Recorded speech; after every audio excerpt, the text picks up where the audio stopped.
वास्तु शास्त्र में बताया गया है कि किस चीजों को कहाँ रखना चाहिए, कहाँ नहीं रखना चाहिए। हमारे किचन में कुछ ऐसे चीजें हैं जिस चीजों को किस जगह पे रखने से जीवन में बंद किस्मत के ताले खुलते हैं। दोस्तों, आज मैं आप लोगों से बात करूंगी कि कढ़ाई और तवा किस जगह पे रखने से क्या होता है, किस जगह पे रखना चाहिए, कहाँ पे नहीं रखना चाहिए, कैसे इसका यूज करना चाहिए। तो दोस्तों नमस्कार, जय श्री राम। आप लोगों का स्वागत है पूजा गुप्ता चैनल में। अगर आप लोगों को मेरा वीडियो अच्छा लगता है तो वीडियो को लाइक अवश्य कीजिएगा और कमेंट में जय श्री राम लिखिएगा। चैनल को सब्सक्राइब अवश्य कर दीजिएगा। दोस्तों देखिए, हमारे वास्तुशास्त्र में बताया गया है किचन से कुछ टिप्स, जैसे कि कढ़ाई और तवा। तवा और जो कढ़ाई होती है वह राहु का प्रतीक माना जाता है। तो हमारे किचन में जो तवा कढ़ाई होती है उसे किस तरह रखना चाहिए।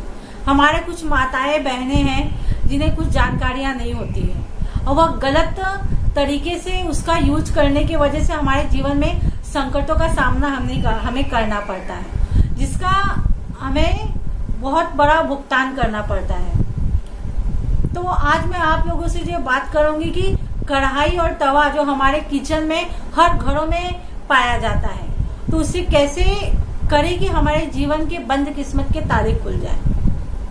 तो दोस्तों देखिए, पहला क्या है कि हम जब भी तवा रात को जब हमारा खाना बन जाता है, जब हम तवा को धो के रखना चाहिए। हमें कभी भी जूठे तवे को हमें नहीं छोड़ना चाहिए। हमें कभी भी तवे को मांज करके धो करके ही हमें तवे को रखना चाहिए।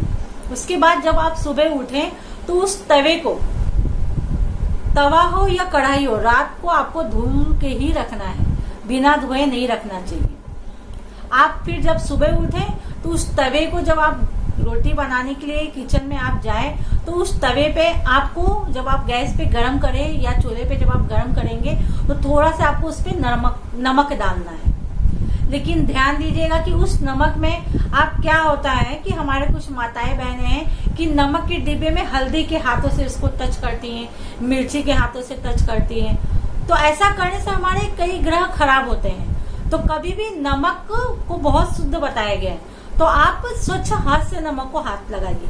तो आपको नमक को तवे पे थोड़ा सा डाल देना है। उसके बाद जब आप पहली रोटी बनाते हैं, तो अगर आप गाय के लिए बनाते तो ठीक है, वरना आप पहली रोटी उस तवे पे 2 या 3 इंच की छोटी रोटी बना के आपको रखना है।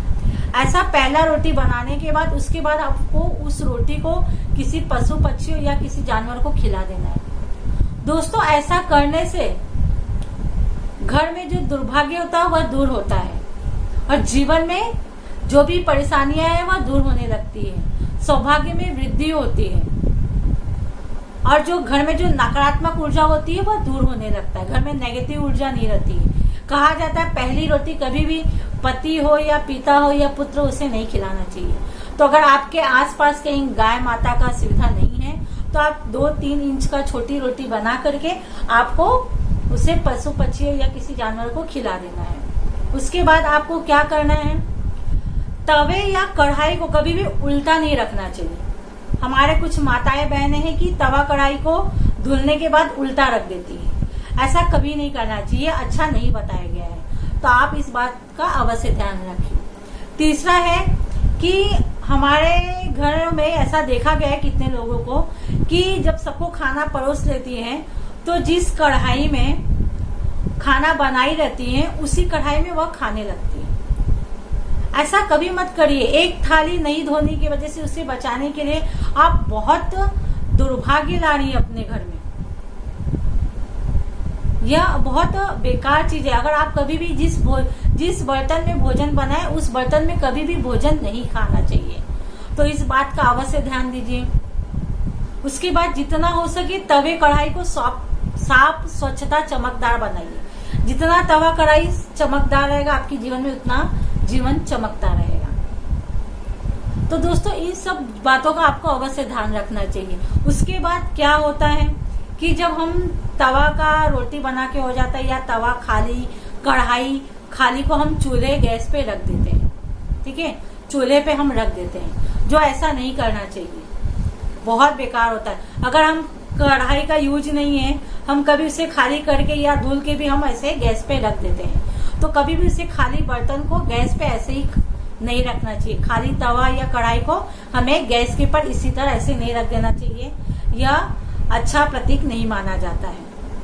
तीसरा ये है, उसके बाद ये है कि जब हम कढ़ाई और तवे को जब यूज ना हो तो उसे ऐसे जगह रखें कि जिससे आते जाते हुए लोगों को किचन में जब कोई आए जाए तो उसे वह कढ़ाई तवा न दिखाई दे। इसे जितना हो सके उसे आप छुपा करके रखना चाहिए, इसे सामने नहीं रखना चाहिए। आपका यूज हो चुका है तो आप इसे हटा दीजिए, जहां मतलब कोई किसी की नजर न पड़ सके। तो इस बात का अवश्य ध्यान रखिए, जितना हो सके उतना स्वच्छता का ध्यान रखिए। हमारे किचन से बहुत वास्तु जुड़ी हुई है, जितना हो सके आप स्वच्छता का ध्यान रखिए किचन में, उससे अन्नपूर्णा माता का आशीर्वाद हमें प्राप्त होता है और हमारे घर में जो भी मुश्किलें आ रही होती है वह दूर होती है। तो कढ़ाई और तवा आपको हमेशा स्वच्छ रखना है, तो इस बात का आप अवश्य ध्यान रखिए। मुझे उम्मीद है आप लोगों को मेरा वीडियो अच्छा लगा होगा। धन्यवाद। जय श्री राम।